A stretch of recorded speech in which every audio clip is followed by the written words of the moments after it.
I think it's not necessary that you know a case by heart and you can cite a sentence out of this case. That is knowledge that you can look up in a database online. You don't need that. But what you need is a lawyer to think like a lawyer, to argue, to know how to research the law and to understand the law.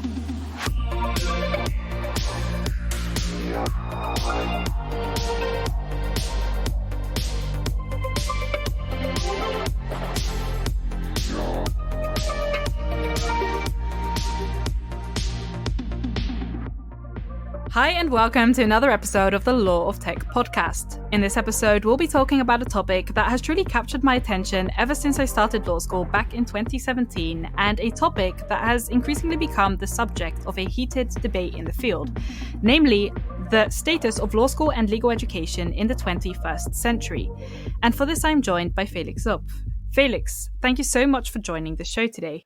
It's great to be on the show. I really like the topic, and so I'm very interested in the discussion with you. I couldn't agree more with you, but first things first, if I understood correctly, as of January 2018, you joined the Department of Innovation and Digitalization in Law at the Law School of the University of Vienna as a PhD candidate and as a teaching and research associate, right?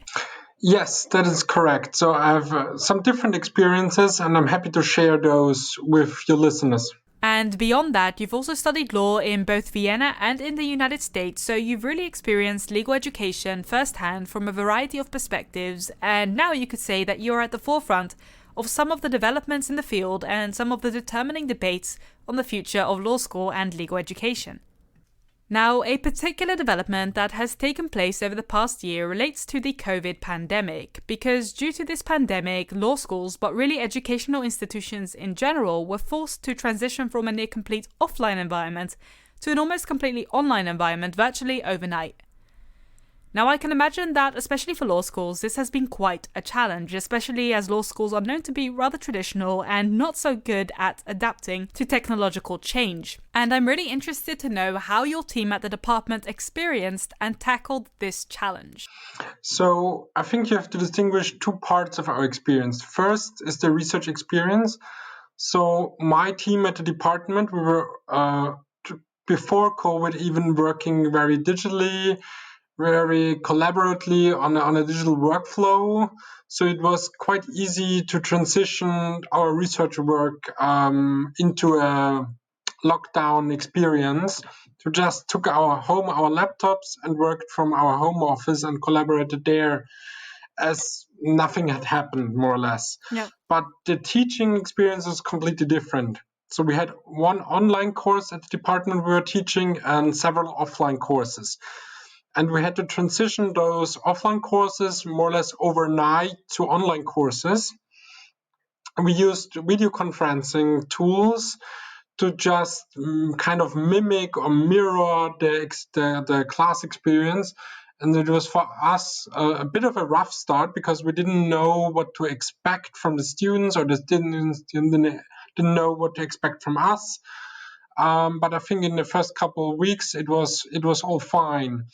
But it was different for other professors at the law school who didn't have that much of experience with working digitally, maybe even didn't use any video conferencing tools before, or were not used to getting recorded. So it was for them a very hard transition.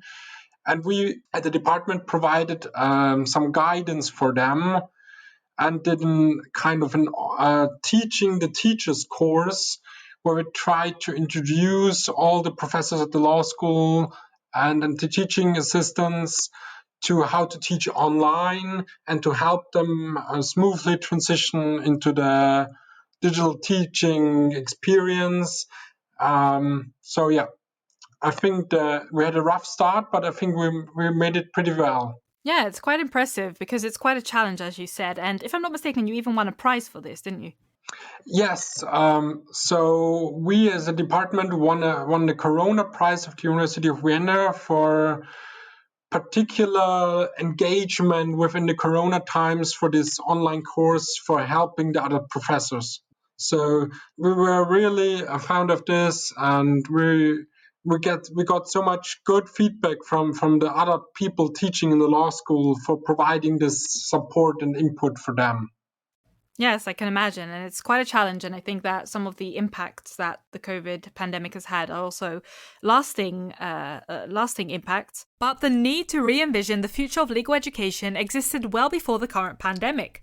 The shifting nature of legal practice, as well as technological change and the disruption caused by the COVID-19 pandemic, have spurred tons of debate and are widely believed to cause massive disruption to the traditional model of law school and legal education across the globe.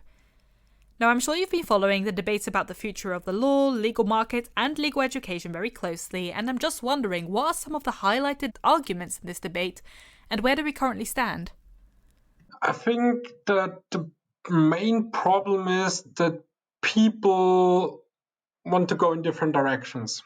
So there are a lot of, let's say, call them traditionalists, who believe that digitalization is not that important and we should more or less stick to traditional law school and we should not change too much. Maybe we can add here and there a subject, but it's not that important and we shouldn't change the whole thing. And then there are, on the other side of the spectrum, there are probably the radicals who say we should change everything. I'm probably somewhere in the middle of it. I would change some things, but I would stick to some things. So kind of stick to what the traditional core of law school is. That is legal argumentation, that is legal reasoning, that is understanding the law, the structure of the law, getting access to the law to understand how to research the law, and then from there making your legal arguments. So this should be at the core of the law school. But additionally, we need to better understand digitalization and help people dealing with this. So we cannot shut our eyes from digitalization. So we should teach it to a certain extent as a mandatory subject.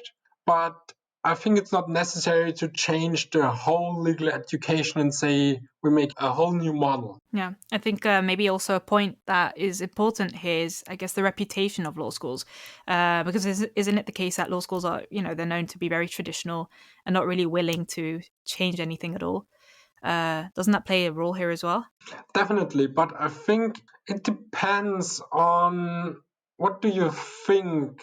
I think it's more in the US that you have this kind of changing environments because law schools in the US are not that old when you compare it to Europe.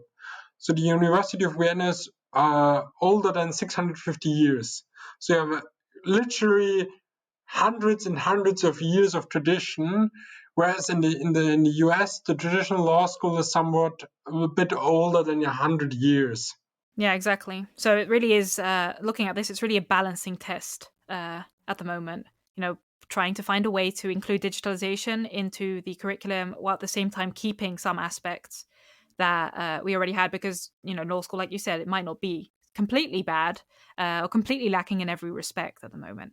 Now, I think that before we can even really answer the question of whether or not law school and legal education are lacking, and whether we should change anything at all if that is the case, and what we should change, there are some broader developments that are taking place at the moment that are really feeding this increasing call for change, and that is the general development of technology and the impact it has on both the law and the legal industry.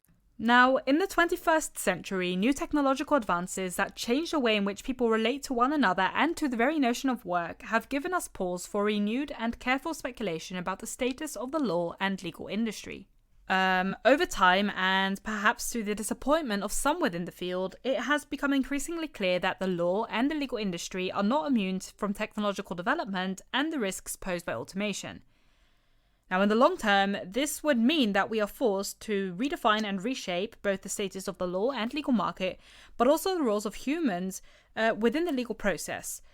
How has technology influenced and how does it continue to influence the law and legal market? And according to you, what are some of the forces behind this legal digital revolution?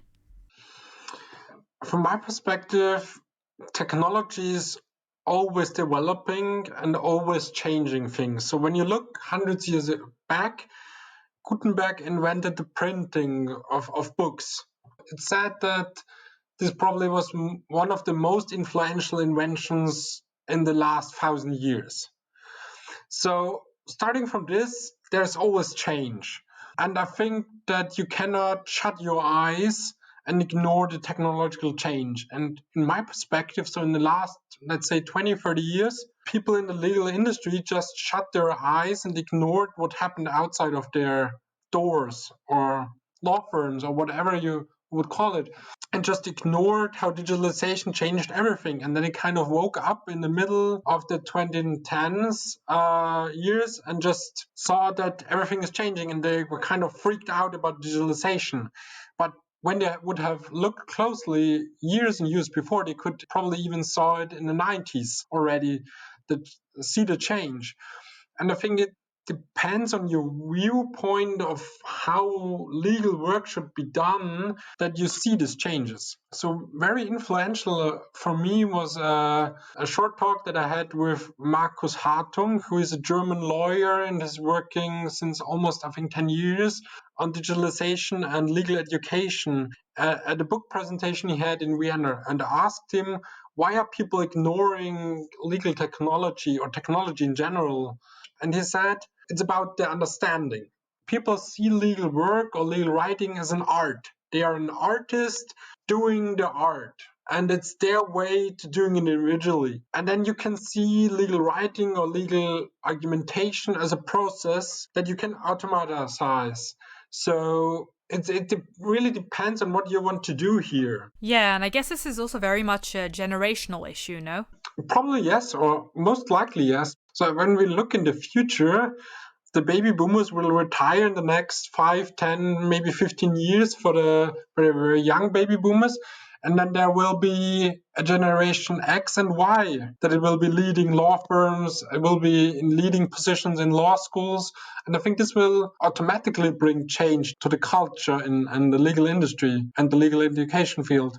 And all these changes obviously also create an adaptive demand which should be matched by a certain supply from law school graduates who should possess the necessary survival skills, both in terms of practical skills, but also in terms of substantive knowledge in such a technology-based legal environment. Now, looking at this, what role do you believe legal professionals will hold in the digital age?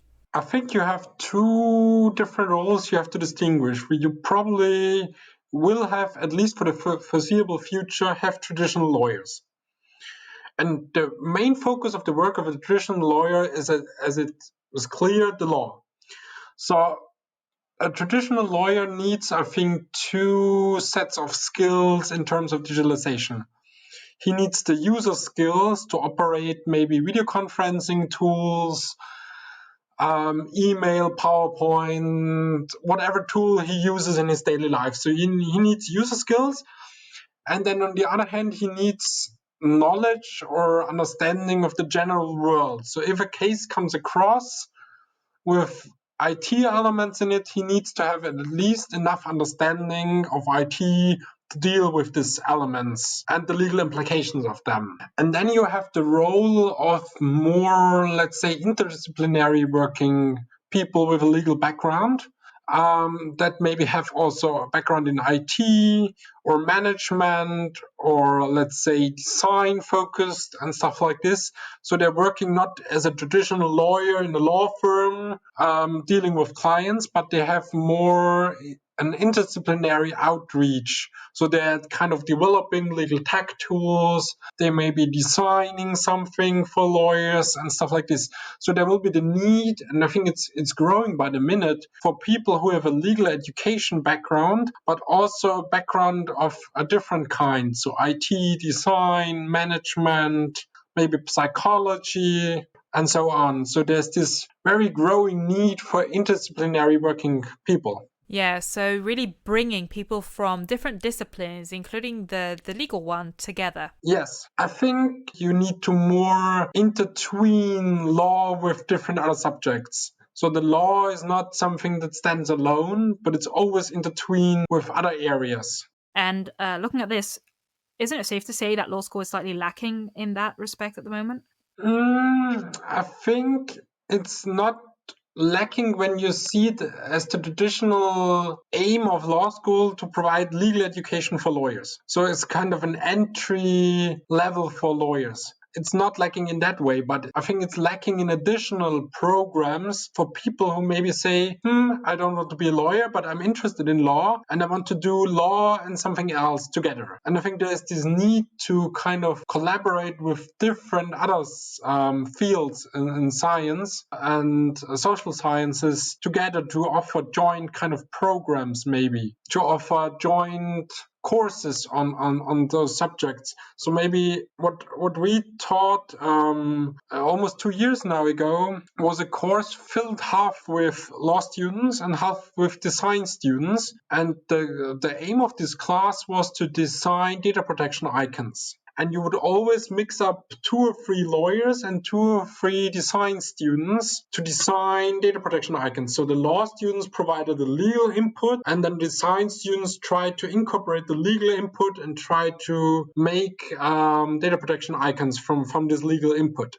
And this was really challenging for both groups because the lawyers were not used to work with people with a non-legal background where they had to really break stuff down and to make it understandable for a normal person. And the design people were not really forced to think about legal concepts or ideas and how to visualize them. So it was a really great learning experience for both of the groups of the students, and also the teaching staff really enjoyed it because it was a really challenge to understand the opposite group. And I think this is what we need more. We need more speaking kind of the same language, lawyers and people with different backgrounds. That's a really interesting point, actually. So it's basically this language barrier that leads to miscommunication between, on the one hand, the legal industry and on the other, the tech industry. Yes. I want to add because I think that the way law school is designed so that it prepares for the bar exam to be a legal professional, it really has kept a very narrow path. So when you look at social sciences, maybe social sciences in the last couple of years are really engaging with IT and data science into something that is called digital humanities. So there is this kind of bridging the gap from social sciences to natural sciences and working with IT and data science and math together to challenge this technological developments and to learn here. And I think law school, because it's so a traditional one direction focus, what law school should look like, it makes it hard maybe for people to envision something like joint degrees with IT or sociology or social sciences in general. Yes, and you refer to this traditional model of legal education, and I think that this model provides a good benchmark, although perhaps flawed and unsatisfactory, against which recent and future developments are to be judged. It allows us to identify and understand the factors which have really affected and limited change, because as we already established, law schools are rather resistant to any type of change, really, and provide a background for any suggestions as to the desirable developments for the future of law school and legal education. Now, you've followed legal education in 2 different countries, on 2 different continents, and I'm wondering, according to you, what is the purpose of this traditional model of legal education? I think the traditional purpose of law school is kind of either becoming a lawyer and passing the bar exam, or depending on your legal background, working maybe in the government job. But it's always the law is your primary focus of work. So you're only taught to deal with the law, and maybe everything else you don't need to know. This is kind of my basic understanding what traditional legal education or the tradition of law school is. And I think it's maybe even more so in the US, because in the US you kind of have to pass the bar exam, otherwise you're nothing as a lawyer. In Austria, for example, I don't think so, maybe 10-20% really pass the bar exam, because the Austrian legal system works in a different way. So you only have to pass the bar exam to work as an attorney to advise clients. And you can only take the bar exam after at a minimum time after 3 years being out of law school and having worked for a law firm. So in the US, you take the bar exam right after law school. So when you're done with a law degree in Austria, you really have to think what you're doing. And if you have to want to be an attorney, then you take the route to the bar exam. If you want to be a judge, you take the route to a judge exam, which is a different route. And when you want to work in public service, you take a different route. And when you want to work at the law school itself, you take the route of a PhD student. So it kind of splits up more. And when you have this kind of, you have to pass the bar exam to be anything, then the law school is just focusing more or less on passing the bar exam. And when you have different routes that you can take after law school and not everything leads to passing the bar exam or a judge exam or whatever, then you're more open or more flexible to different approaches within legal education and maybe different contents of the legal degree. Yeah, and I think that's also necessary, because at the moment, at least from my own experience, I really feel that this this generation of law school students that enter law school, they're really they're trained to kind of become machines in a way, machines that are able to reproduce theory, which is necessary if you want to, for example, pass the bar exam. You need to be able to reproduce theory. You need to be able to cite case law, for example. But in a time where we are actually developing machines that are able to do so already. I mean, machines are capable of looking up case law and analyzing the case law and finding the sentences that are important to a specific case way better and way faster than we can. Then I think that we're really missing out on something in traditional legal education. I totally agree with you. I think, as I said in the beginning, I would go back to the traditional core of legal education, and that's legal reasoning, legal argumentation, legal research. So I think it's not necessary that you know a case by heart and you can cite a sentence out of this case. That is knowledge that you can look up in a database online. You don't need that. But what you need is a lawyer to think like a lawyer, to argue, to know how to research the law and to understand the law. In a time where you have new laws by the minute, more or less, it does not help that you learn the old laws in law school and then don't know how to research the new laws, because when you're out of law school, there are so many new laws you have never heard in law school. So you need to go back to basics, really, to the roots of legal education, and then add on to this foundation of legal education some skills in IT and maybe other subjects like business and maybe psychology and so on to gain a broader understanding of the world and how to operate, because the lawyers that are now in law school will be working as a professional legal professional maybe for the next 40 years. So it's not even adequate to teach stuff that is already outdated. Yeah, I can totally agree with that. And what I was wondering before, but you kind of have convinced me without me having even argued anything. What I was thinking before is that because we have a certain purpose of legal education, one point you mentioned before was that, for example, we want to teach students the core of the law, how to think like a lawyer, and some basic principles. So that is, you could consider that as a purpose of legal education, no? Definitely. And then what I was thinking, like, if that is the purpose of legal education, then maybe we're going wrong somewhere, because we're not, we want our lawyers of the future and our legal professionals of the future also to be doing other things. And by simply adding courses to the curriculum, I at least thought that we're not really helping, or we're not really solving the problem. We're just adding to it and covering up the problem that we have at the moment. Whereas what I thought, maybe we should really, dig to the core, look at this purpose of legal education, redefine it completely, and then based on that, build a new curriculum. Now, that might be a bit much, but what I'm hearing from you now is that, adding to this already existing curriculum might actually also be a good solution.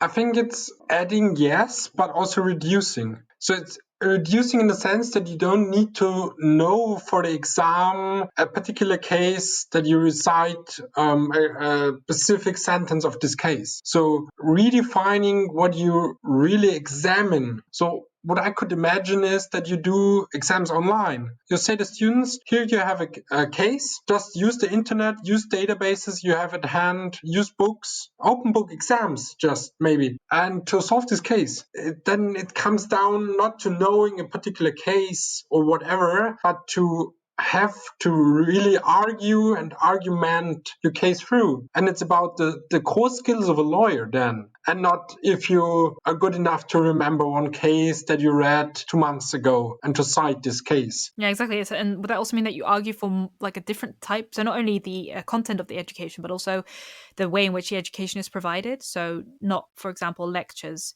in which a lecturer provides 1.5 hours of content on a specific case or on the law, but that law students find different ways that are more technology related to find out more about the law, or for example through their examination? I think both is necessary. I think when you start, maybe the first year in law school, you really need to give the students something and provide it in a lecture form, because they don't know anything and they start kind of at a bare minimum what ordinary people know about law. So probably in the first 2 years, maybe you need to give them advice, teach them how the law in the general structure works, what fields of law there are, the general structure within the fields. So maybe what a contract is, what a tort is, a bit about constitutional law and stuff like this. So give them the foundations. And then maybe in the years on in law school, you should build up on this and give them more freedom, and also in examinations to train them more like to argue than to just recite cases they have read somewhere in the textbook a month ago. Yeah, so more from theory, I guess, to practice, and being able to actually apply these, the knowledge that they gained in the first year, for example. Yes. And I'm wondering also, because we're now talking about law schools in general, and this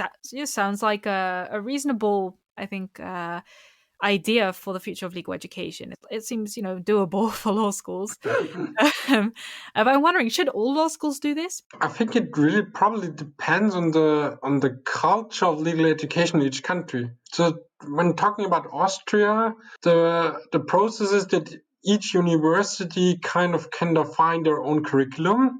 But in the law that is set out the basics for the bar exam and for the judge exam, there is provided that if you want to take the judge or the bar exam, you need to have studied law with a minimum of something like X hours of civil law and Y hours of constitutional law and stuff like this. So the law requires certain amounts of different subjects. So it's really hard for the law school itself to change everything when faced with these requirements for the bar exam, and when they want to provide a degree that enables the students to take the bar exam. But I think such requirements still offer some flexibility, and law schools should use this flexibility. And depending on the education culture and the legal framework in the different countries, it will be probably different in every country. And depending maybe also from law school to law school. Maybe some law schools decide they want to stick to a traditional style of legal education for people who are more traditional. And then maybe some law schools want to say they want to offer new courses, new approaches. So I think it will be probably some competition of ideas and concepts. And there's not one lawyer or not one law student, but there are probably different ones, and they like the probably different approaches. So I wouldn't necessarily view it as a bad thing that you have different types of legal education in law schools, even within countries. Yeah, exactly. And now there are already a couple of law schools that, for example, the law school at the University of Vienna, but also other law schools that are trying to lead the way, I guess, here in this field. An example was also the law school of the University of Copenhagen, which also has organized various courses, for example, and they also have a digitalization hub, for example. So we're seeing, changes here and there. You already mentioned one example. Are there any other examples of specific courses or, for example, initiatives that you've taken at the University of Vienna with regards to, changing the curriculum?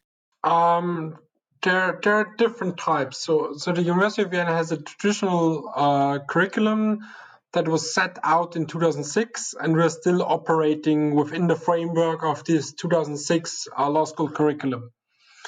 Within this curriculum, students have to roughly take 10% of the classes from elective courses. And professors can just offer elective courses. So there's no list kind of that says that are the elective courses, but professors or teaching staff can offer new elective courses. So what we did, we just offered new elective courses.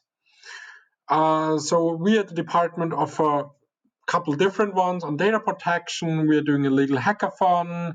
We're doing a programming class for lawyers who are really interested in this. We're doing this together with one teaching associate from the IT faculty. We have a course on AI and law.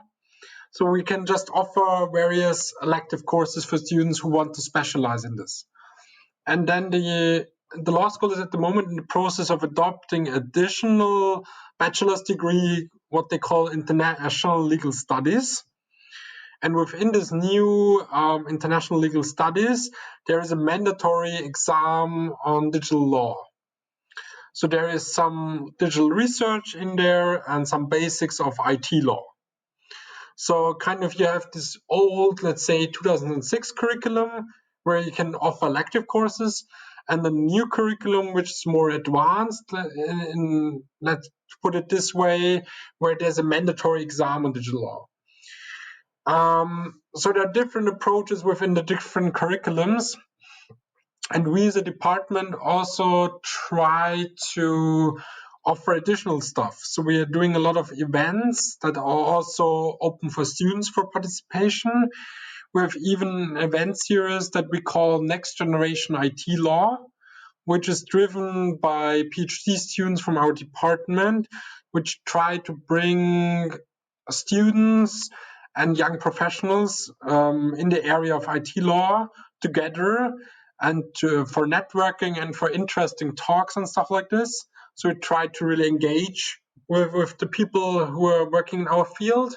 So there are different approaches. And I think when you look outside of the University of Vienna, especially in Germany, you have a lot of student-driven initiatives that try to network and to create content that is suitable for other students in the area of legal tech and IT education. So this is also some interesting model, I think, that we are seeing out here. It's not so much represented in Vienna, but especially in Germany, we see this. And do you also see that students are really interested in these, for example, elective courses and these initiatives? Yes, definitely. So our courses are always more or less booked out. So the programming class had initially, I think, 30 places. And I think initially 300 students applied for this course.